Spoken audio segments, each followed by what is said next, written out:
Robert, hablando de las computadoras cuánticas, de la inteligencia artificial, donde la humanidad ha depositado todos los conocimientos científicos y esta inteligencia artificial nos responde con algoritmos, con geometría.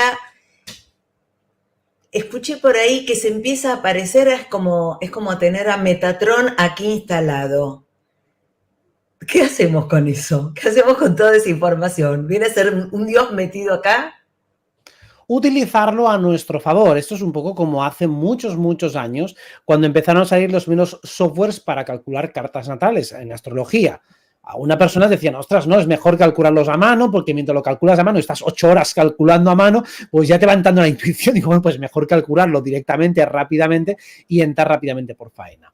Para mí es exactamente lo mismo que fue Internet, lo mismo que ha sido cualquier tecnología y nos obliga a dar un salto de calidad. En el momento en el que hemos tenido, por ejemplo, un mayor acceso a información, eso nos ha obligado a seleccionar mucho mejor la información, porque tienes más de la que puedes abarcar, más información de calidad de la que puedes llegar a absorber y asimilar, lo cual te obliga a ser muchísimo más selectivo. La inteligencia artificial te tiene que ayudar a rentabilizar y optimizar procesos que se pueden hacer de manera mecánicos. Si yo tengo una base mecánica, entonces puedo ser creativo a partir de lo que la inteligencia artificial me da. Entonces, utilizo esa base como sustento a partir del cual empiezo a construir algo más. No sirve simplemente para reemplazar procesos creativos, sino para agilizar algunos procesos mecánicos y entonces plasmar toda nuestra creatividad e inteligencia a partir de ella. Entonces, el que no lo utilice a su favor, peor para él, porque realmente es una herramienta técnica que te limpia o te ahorra tiempo en tareas mecánicas. Entonces vamos a utilizarla y sí, es una especie de Metatron porque te permite sintetizar muchísima información en muy poco tiempo y si eres inteligente la utilizarás a tu favor. Robert, el otro día estuve hablando con Milly Ley y me dice, le digo, ¿qué pregunta le harías a Robert? Entonces me dice, ¿cuál es la herramienta que él considera apropiada en estos tiempos que corren? Sobre todo viendo que se vienen estos eclipses y esto relacional que se ve afectado. ¿Qué herramienta? ¿Desde dónde hacer esa base sólida con este año que está arrancando, ¿no? Desde lo astrológico. Para mí la herramienta base es la astrología, pero para el que no entienda la astrología o no la domine y demás, yo diría como enfoque, más que herramienta, como disciplina, la inteligencia emocional, que es quizá la asignatura más pendiente en general y que mejor se complementa con todo camino espiritual. Desde mi punto de vista, la mayoría de los caminos espirituales excluyen bastante de la ecuación todo lo que es el desarrollo psicológico y especialmente la gestión de las emociones. En particular, las emociones llamadas negativas, aquellas que generan malestar. Las que son desagradables parece que tienen que ser extirpadas, que tienen que ser reprimidas o que siempre tienen que ser vomitadas sin procesar. Mientras que lo interesante y lo inteligente desde mi punto de vista es canalizarlas y utilizarlas a nuestro favor. El entendimiento de las emociones, la dignificación de estas, el colocarlas en su lugar, para mí es básico para poder seguir avanzando en discernimiento respecto a todo lo que sucede a nivel geopolítico, respecto a todo lo que sucede a nivel astrológico, respecto a todas las tensiones que inevitablemente van a surgir con otros. Todo eso va a ocurrir, ocurrirá de una manera o de otra y vamos a tener que hacer una gestión interna lo mejor posible. Si en lugar de reprimir las emociones, de violentarlas o de simplemente estigmatizarlas, las utilizamos a nuestro favor, va a ser mucho más fácil empezar a crecer espiritualmente, porque si no, uno se agota o se desconecta o estoy cansado o estoy decepcionado con el mundo espiritual porque no sé quién que consideraba que era un referente ya no lo es porque un día dijo no sé qué que me ha molestado. Pues entonces eso denota inmadurez emocional e incapacidad para poder sostener emociones que son molestas, que son incómodas, pero que tienen un sentido dentro de tu trama personal. Entonces, para mí sería la disciplina más importante y en la que más enfatizaría, y de hecho estoy enfatizando más, en este 2024. Robert, ¿cómo hacemos esta parte de integrar todo esto oscuro que lo venimos esquivando porque es la luz, soy un ser espiritual, la luz lejos de mí? ¿Cómo empezamos a integrar esto de la sombra y realmente volvernos uno? La sombra se puede convertir en luz. porque simplemente es energía. Y es una energía que nosotros normalmente asociamos a todas las esferas que están inconscientes. Podemos hacer una equiparación entre luz igual consciencia y oscuridad igual inconsciencia. ¿Qué ocurre? Que nosotros tenemos muchísimos procesos que están funcionando ahora mismo a nivel inconsciente. Todo eso es sombra. ¿Eso equivale a malo? No equivale a malo. No equivale a involutivo y no equivale a regresivo. Simplemente son muchas acciones que están detonadas dentro de nosotros y que siguen actuando inercialmente en un segundo plano. ¿Cómo poder hacer que la sombra trabaje a nuestro favor? Por ejemplo, cada vez que hacemos un decreto que puede ser totalmente luminoso y amoroso, dejamos que este siga funcionando en un segundo plano. Luego podemos hacer otro y así sucesivamente vamos decretando, poniendo acción, poniendo atención, poniendo intención, y entonces esa sombra está trabajando para nosotros. Todas esas fuerzas mecánicas e inconscientes del universo están trabajando para nosotros mientras decidimos focalizar y enfatizar en una en concreto, que es la que en este momento es preferente. Entonces, claro que la sombra puede actuar a favor nuestro, pero primero tengo que entenderla. Tengo que entender que todo lo que es mecánico dentro de mí se puede equiparar a la sombra. La cuestión, y donde entramos más psicoanalíticamente en el concepto más peyorativo de la sombra, son todas aquellas fuerzas mecánicas que ni siquiera soy consciente que yo las eché a andar. Eso es lo que uno tiene que revisar, entrar en introspección profunda para decir, no, mira, esto que está dentro de ti lo pusiste en marcha a lo mejor cuando tenías 3 años o 4 o 5.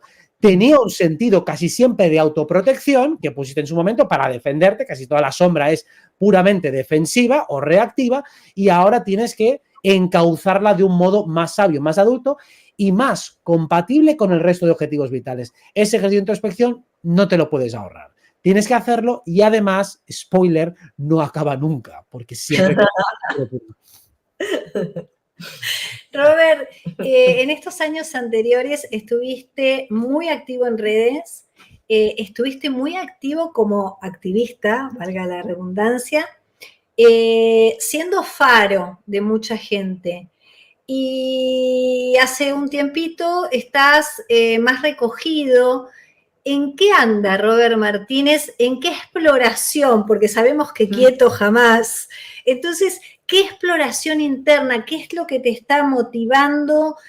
Porque también se te veía muy motivado y muy ocupando un lugar de un liderazgo expansivo, luminoso en redes y como activista. Pero, sin embargo, elegiste este recogimiento. ¿Por dónde andás? ¿Qué es lo que te mueve ahora a estar más quieto? Primero, como decía, el tema de la inteligencia emocional, ser capaz de descifrarla mucho mejor porque tiene un papel fundamental a la hora de actuar como creadores de realidad. Cuando nosotros actuamos como creadores, como proyectores holográficos de lo que es esta realidad que finalmente se manifiesta, el entendimiento del mundo interno es fundamental para amplificar el resultado, para que éste se parezca mucho más a lo que está dentro. Entonces es necesario muchas veces desordenar lo que está dentro para comprender los mecanismos. Uno tiene que ponerse a prueba, tiene que tensarse, tiene que retarse para ver cómo se desordena y luego ser capaz de recuperar la armonía una vez que ésta se ha deshecho. Es como deshaz las piezas del puzzle y vuelve a construirlo. Digo, vale, no basta simplemente con tener el puzzle ya hecho y no lo toques, que luego no sabrías cómo reordenarlo. De ahí la importancia de ir poniéndose a prueba constantemente. Entonces estoy tratando de descifrar cómo funcionan todas esas piezas del puzzle, todas las que sea capaz de descifrar, y también, dentro de lo que es la parte astrológica, comprender mucho mejor cómo funciona cualquier perturbación llamada enfermedad. O sea, cómo funcionan absolutamente todos los mecanismos que nos llevan a enfermar y cómo se pueden corregir. De la manera lo más simple y lógica que pueda. Ya sabemos que la salud es extremadamente compleja, extremadamente multifactorial, y estoy tratando de llegar como puedo, porque es un ejercicio de introspección muy complicado, llegar a las coordenadas más centrales y más básicas y más fáciles de digerir. Claro, eso no puedo hacerlo, compatibilizarlo con un activismo hacia afuera, con muchos directos diarios, porque es que no tengo tiempo para poder hacer ese ejercicio de pensar y razonar, porque además consume mucha energía. O sea, que puedo estar a lo mejor 3 horas en meditación tratando de analizar y poner conceptos, depurarlos, y a lo mejor en esas 3 horas no he llegado a nada concluyente, digo, pero algo avanzado. Entonces eso requiere tiempo y por revolución solar y también por tema de que considero que el activismo hacia afuera ya hay gente que lo está haciendo mejor que yo, me quedo tranquilo dejando en buenas manos el hecho, esa representación, más en la calle o más en otros lugares, de gente de la que me fío mucho y sé que lo va a hacer tan bien o mucho mejor que yo. Ya has semillado. Sí. Claro, esta que fue tu gran misión estos años. Y hablando de semillas, Robert, digo, si somos semillas estelares y hablamos también de razas, ¿no? De estas razas que venimos a encarnar estos cuerpitos humanos o, no sé, o trajecitos, ¿nos favorece o nos facilita saber cuál es nuestro origen estelar para ver cuál es el propósito o la misión que venimos a cumplir a esta encarnación? Algo te puede ayudar siempre que llegues, sobre todo mediante tu propio ejercicio de canalización. Si te lo dice otra persona, se va a quedar en un contenido mental e incluso puede ser que la otra persona se equivoque, es decir, que tampoco deberías tomarlo como absoluta certeza, porque va a pasar muchas veces que varias personas te aseguran que tú eres un ser distinto. Uno te dice que eres pleiadiano, otro digo yo estoy seguro que tú eres no sé cuánto y yo te vi no sé qué vida. Digo, ya, sí. Claro, pues evidentemente, o bien he tenido muchas razas o cada uno lo está viendo desde su ángulo, que también podría ser. En todo caso, si uno llega desde un propio ejercicio de autoentendimiento, acaba tirando hacia la mónada original y descubre cuáles son sus cualidades de raza, que yo creo que aunque ni siquiera le puedas poner nombre, uno puede llegar a intuir qué tipo de ser es, aunque solo sea por analogía, por fractalidad, por resonancia, o yo me identifico, yo qué sé, con un dragón o con un hada o con un gigante, con lo que sea, digo, bueno, pues es que seguramente por identificación, por resonancia, ya puedes entender cuál es el molde original del cual provienes o cuanto menos un molde dominante. Ponerle nombre, pleiadiano, arturiano, si no sabes tampoco lo que significa pleiadiano o arturiano, ¿de qué te sirve? O sea, si hiciéramos una pregunta de examen en plan sociología espiritual, diferencias fundamentales entre pleiadianos, arturianos y sirianos, pues la mayoría de la gente suspendería. Y explícame los atributos diferenciales de cada una de las razas, los tonos vibratorios de cada uno de ellas, nivel evolutivo, también, claro, las diferencias naturales entre individuos, como si yo soy humano, digo, bueno, ¿y qué diferencia hay entre un humano y otro escogidos al azar? Pues muchísimas. Pues de ahí que conocerlo te puede servir de algo si además comprendes qué tipo de carácter es aquel más esencial que mora en ti. O sea, aquel que es más ajeno al condicionamiento cultural que tú has recibido. O sea, cuál es la matriz de tu ser y aquella que está mejor imbricada con el avatar que estás encarnando aquí ahora. Si eso conectas, es el faro de luz que te puede ayudar a comprender mucho mejor por qué estás aquí y para qué estás aquí. Robert, se viene hablando del 2026 como un momento de elevación de frecuencia vibracional, como un momento de luz. Estamos en tránsito. ¿Cómo vamos? ¿Vamos de acuerdo al plan? Hay que apurarse un poquito, vamos demorados, estamos con ventaja. ¿Cómo vamos de acá a eso que estamos creando en un punto? Uno de los puntos principales para saber cómo vamos va a ser este mes de mayo, entre la transición entre mayo y junio. O sea, ese ínterin más o menos, últimas semanas de mayo y primeras de junio, ese mes más o menos entre el 15 y el 15. Ese es el momento mejor para calibrar cómo vamos, porque es uno de los instantes de fractalidad más parecido a lo que va a ser la gran configuración de 2026. O sea que ahí ya las semillas que plantemos van a darnos una idea de cómo vamos. Ahora es difícil valorarlo. Yo diría que vamos razonablemente bien, por lo menos en lo que concierne al crecimiento espiritual promedio. No tanto cuando uno empieza a mirar indicadores macroeconómicos y la inflación y demás, digo, a ver, es que eso no son indicadores válidos para medir la prosperidad y el crecimiento espiritual de la sociedad. O simplemente vas a buscar los individuos más anodinos y desconectados, los que están más enchufados a la Matrix, tampoco te sirven para hacer un calibraje de cómo está. Aquí, sobre todo, hay que escoger y mirar a el grueso, el 10-15% de la población que ya está claramente comprometida con su camino y ver cuáles son los pasos y escalones que están dando cada uno de ellos. Es ahí donde se puede medir el progreso. El otro 80-85% de la población no sirve para medirlo. E incluso en ese, si acaso, habría que mirar a los que están un poquito más abiertos, los que están un poquito más despiertos para empezar a medir. Claro, si uno mira el grueso de la población, es que dice, esto estamos peor que nunca. Digo, bueno, porque hay muchos que realmente están más dormidos que nunca, por razones que ni siquiera podemos llegar a mencionar, pero que son fisiológicas. Y de ahí que entendamos que tenemos que aprender a escoger los buenos indicadores de medición para poder hacer un calibraje. Y es muy fácil que nos fijemos solo en la anécdota personal, que hoy fui al banco y la gente estaba muy tonta. Digo, a ver, eso no te sirve para medir nada. Haz un calibraje energético y también fíjate en los divulgadores, en la gente que esté en los grupos, a ver si van poco a poco asentando conceptos que tenían muy difusos en 2020 y que ahora pues poco a poco ves que sí, que eso ya está más que asentado y las preguntas filosóficas y los planteamientos son mucho más avanzados. Pues para mí eso es donde podemos realmente medir y yo creo que vamos bastante bien. Qué lindo. Robert, como viajeros cósmicos que somos, yo siempre estoy pensando en esto de cuál es la misión, el propósito por el que vinimos. ¿Es vivir en plenitud esto o ser simplemente, no sé, testigos oculares de esta experiencia y ir manifestando y mandando el informe a donde sea?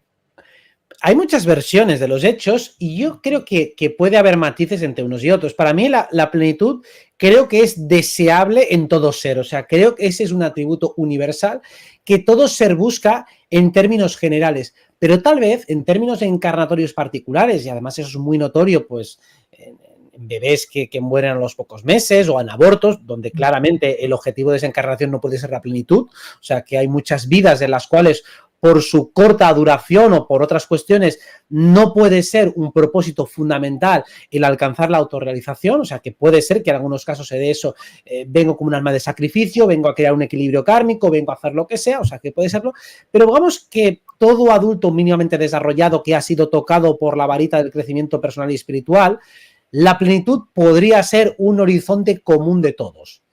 Y algunos, particularmente, pues pueden tener una misión más divulgativa, otros más de observación, y ahí es donde utilizamos la herramienta como la astrología para ver también cuál es el grado de implicación y si también lo que vienes a vivir, lo que has decidido escoger, es más individualista, es más colectivista, es más social, está más enfatizando en la esfera intelectual y de observación, es un camino más zen, por ejemplo, más de adiestramiento atencional, de control de la energía, es un camino más emotivo, más vincular y por lo tanto más emocional, es más de suprimir las emociones, es de enaltecerlas, y ahí es donde podemos ver el tono particular de cada uno, decir, vale, esto que decimos no es exactamente para todos. Aquí intentamos llegar a aquellos puntos y atributos que son más comunes, pero siempre hay un matiz individual y por eso a veces también algunas personas veo que me hacen las preguntas en consulta, digo, no, es que yo con esta parte en concreto global no resueno. Digo, bueno, porque para ti esa no es.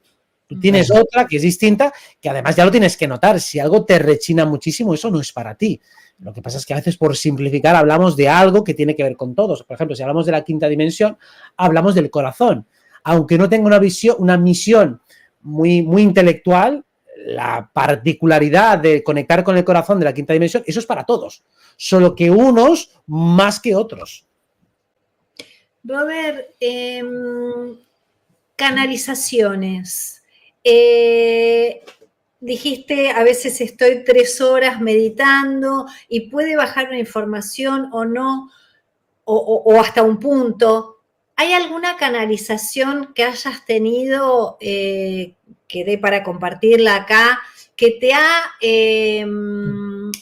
a vos te ha llegado profundo, que te ha asombrado o que ha sido reveladora para la existencia en este planeta?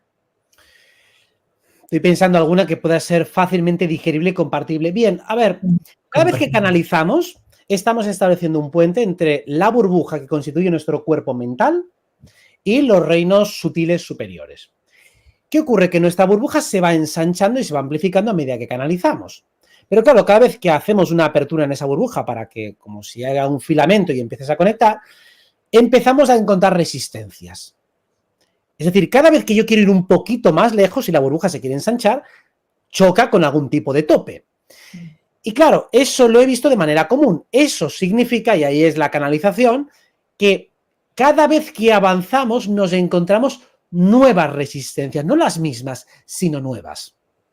Y por eso hay un momento, cuando estoy esas 3 horas en canalización, que lo que hago es intentar ensanchar ese límite, ir un poco más allá. Digo, no quiero otra vez lo mismo, quiero más. Quiero una coordenada nueva, quiero un factor nuevo, algo que no he considerado, algo que no he visto hasta ahora, algo que me ayude a reordenar mejor lo que está dentro de la burbuja. Y ese ensanchamiento puede ser un poco incómodo, yo voy a fuerza bruta intentando llegar lo más lejos que pueda, pero también hace que si te va llegando información nueva, te sirve para reordenar y explicar todo. A veces cuando te llega una información nueva que es disonante con todas las anteriores, decir, uy, esto no lo había considerado. Y esto me obliga a revisar paradigmas de salud, de ciencia, de lo que sea. Eso genera otra apertura. Cuando tienes una coordenada nueva que contradice las anteriores, digo, no, pues vamos a poner la prueba, a ver si es verdad. Digo, uy, pues esto me encaja bastante bien. Te obliga a revisar muchas más cosas y a partir de ahí puedes ensanchar más. Lo que quiero decir con esto es que nadie se sorprenda si parece que a veces retrocedes. Sí. No es que retrocedas, es que te encuentras resistencias. Y dices, es que cuanto más sé, más dudas tengo. Digo, no, precisamente si estás ampliando tus horizontes, obviamente tienes que mirar hacia lugares nuevos. Y los lugares nuevos te pueden generar cierto vértigo. Es sobre todo para que alguien, cuando monitorice su avance, no se quede con esa sensación incómoda de que parece que adquiero inseguridades a medida que avanzo. Digo, tienes que sentir inseguridad siempre que te enfrentas hacia algo nuevo. Si acaso una mezcla de inseguridad e ilusión y motivación, porque apetece descubrir lo que hay, pero no sé lo que me voy a encontrar. Y esa sensación para mí es muy gratificante.